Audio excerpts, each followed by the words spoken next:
Hey, everybody. How you read this one little sentence, this parable of Jesus, will completely shape your life, especially as a Christian. This is what Jesus says: the kingdom of heaven is like a treasure hidden in a field, which a man found and covered up.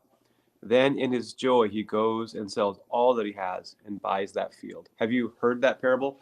Uh, Ignore for a minute the ethics of buying someone's field knowing that there's treasures buried in it, right? That's not what Jesus is saying, right? He's saying that the kingdom of heaven is like this. If you were to find a treasure in a field and then sell everything you have for that field because it's worth it, that's what Jesus says the kingdom of heaven is like. How you read this defines everything about your life. So my question is this you? Have you done this? Is this primarily what Jesus is asking us today? Have you given up everything for the kingdom of heaven to buy the treasure that awaits you in heaven?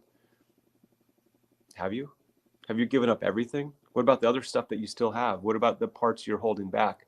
Well, yeah, this might be about us. Jesus says, come and follow me. Uh, take up your cross, follow me, give up your life for me. To follow Jesus is to die. So no doubt about it. The kingdom of heaven means that we can't take the things of this earth, especially the sinful things, with us. Just not going to happen. They don't belong there. But reading this in a different way, and I haven't done this for very long, maybe the last, I don't know, 5, 6 years, where I now read it differently. Let me read it again. I don't think this is about, I don't think Jesus is saying, Reiko, make sure that you have given up everything, although he does call me to do that. He calls me to die and to live for others and to trust him. But I think this is primarily, Jesus is telling us, it's not about me. Let's listen. Let's replace the man with the man who came down from heaven. The kingdom of heaven is like treasure hidden in a field, which Jesus found and covered up. Then in his joy, he goes and sells all that he has and buys that field. It's a different way of reading it, isn't it? The kingdom of God is not so much what you do, but what God has done for you. We say this all the time, like that God came down from heaven, that he became man and took on flesh for us and for our salvation, that he came down to buy us, right? Jesus said, I did not come to be served, but rather to serve and to give my life as a ransom for many. It says in 1 Corinthians that you have been bought with a price, and therefore you're no longer your own. You belong to God. You've been bought. And so I think that Jesus here is telling us what he has come to do. The kingdom of heaven is God's rescue plan to come and buy you.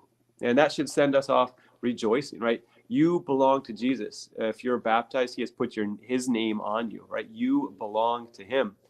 That means he's going to take care of you, right? That means that you are his treasure. He's going to take care of you, right? He has given up everything for you. He will continue to keep you, right? We read this in church on Sunday, Romans chapter 8.